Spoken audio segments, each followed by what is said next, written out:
Assalamualaikum warahmatullahi wabarakatuh. Alhamdulillah, wassalatu wassalamu ala rasulillah, wa ala alihi wa ashabihi wa mawalah, amma ba'du. Saudara sekalian di grup WhatsApp Belajar Islam, yang semoga dijaga oleh Allah Rabbul Alamin, kita lanjutkan kajian kitab Ar-Riqaq dari Sahihul Bukhari. Al-Imam Al-Bukhari berkata, Bab ma yuhdharu min zahratid dunya wat tanafusi fiha. Ini adalah bab tentang peringatan dari keindahan dunia dan berlomba-lomba dalam mendapatkannya. Saudara sekalian, hubungan bab ini dengan kitab Ar-Riqaq adalah sangat jelas. Karena sebagaimana telah dijelaskan, Ar-Riqaq artinya kelembutan hati. Dan hati bisa lembut ketika lebih mengutamakan akhirat daripada dunia. Dalam bab ini, penulis membawakan beberapa hadis yang mengandung peringatan tentang keindahan dunia dan sikap berlomba-lomba untuk mendapatkannya.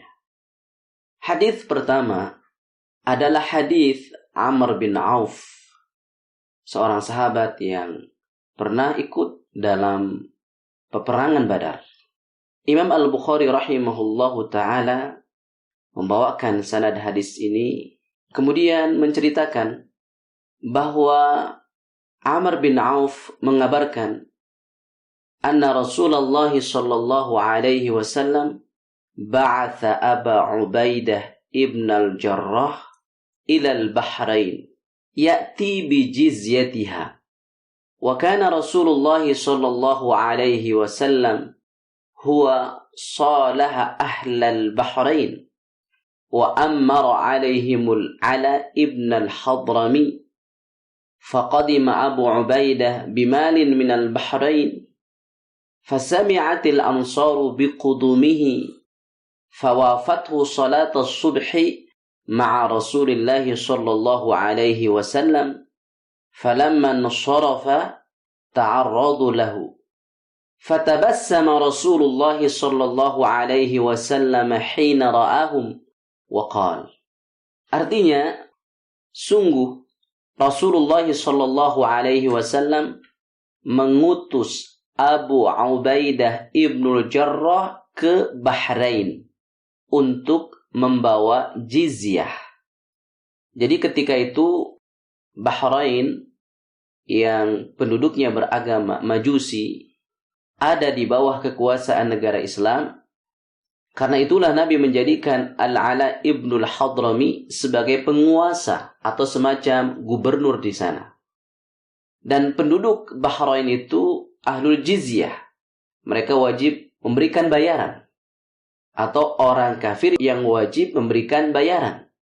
Karena mereka ada di bawah negara Islam, di mana negara memberikan keamanan dan melindungi mereka.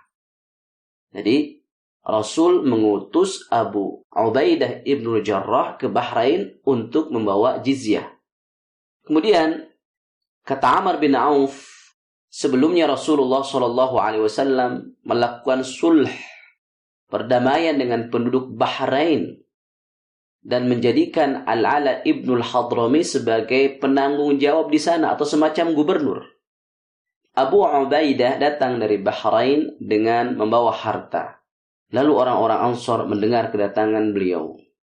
Tepat ketika waktu sholat subuh bersama Rasulullah sallallahu alaihi wasallam. Setelah sholat, para sahabat mencari-carinya. Mencari-cari Abu Ubaidah ibnul Jarrah. Lalu Rasulullah sallallahu alaihi wasallam tersenyum ketika melihat mereka seraya berkata, "Adhunnukum سمعتم بقدوم أبي عبيدة وأنه جاء بشيء قالوا أجل يا رسول الله Qala fa'abshiru wa ammilu ma yasurrukum. Fawallahi mal faqra akhsha 'alaikum, walakin akhsha 'alaikum an tubsatu 'alaikumud dunya kama busitat 'ala man kana qablakum.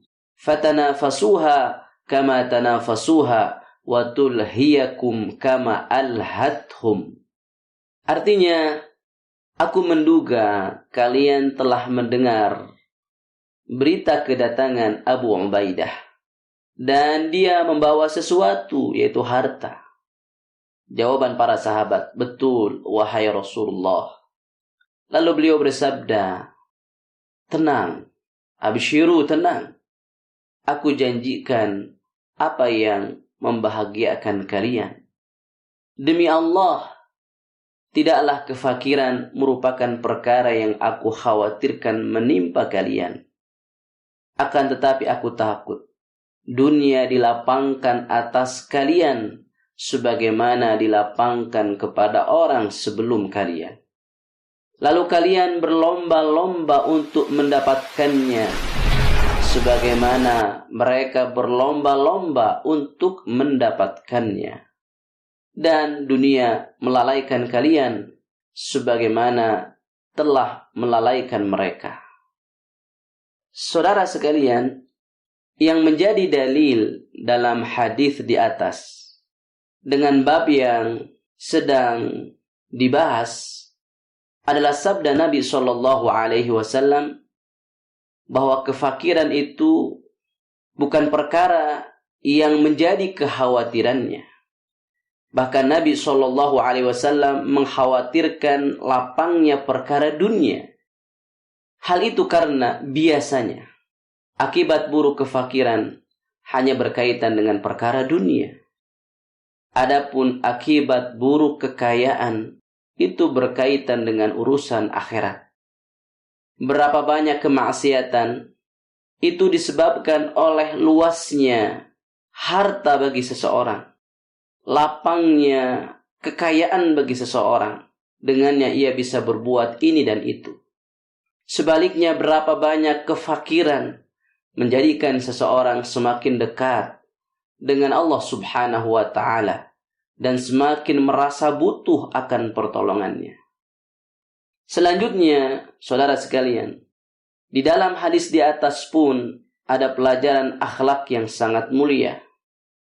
Rasulullah SAW tersenyum ketika melihat para sahabat begitu merindukan harta yang dibawa oleh Abu Ubaidah.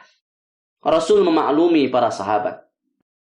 Berbeda dengan sebagian orang yang tidak pernah memberikan uzur bagi orang lain ketika ia bodoh dalam perkara yang ia ingkari.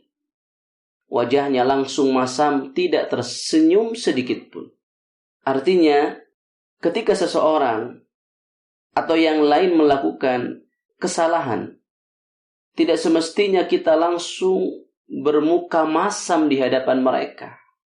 Akan tetapi kita harus tahu keadaan mereka. Bisa jadi bahkan banyak di antara sebab mereka melakukan hal itu adalah kebodohan. Oleh karena itu, pengingkaran tetap dilakukan. Tapi tidak perlu dengan wajah yang menyeramkan atau menakutkan. Bahkan Nabi SAW ketika melihat begitu para sahabat merindukan akan dunia, beliau tersenyum. Tapi beliau pun mengatakan, "Fawallahi mal faqra akhsha 'alaikum." Demi Allah, tidaklah kefakiran itu perkara yang aku khawatirkan atas kalian. Tetapi Rasul mengatakan, walakin akhsha 'alaikum an tubsatu 'alaikumud dunya. Akan tetapi yang aku khawatirkan adalah ketika dunia telah dilapangkan untuk kalian. Demikianlah akhlak baginda Nabi sallallahu alaihi wa alihi wasallam. Saudara sekalian yang dimuliakan oleh Allah Rabbul Alamin, demikianlah materi yang bisa saya sampaikan. Semoga bermanfaat. Akhukum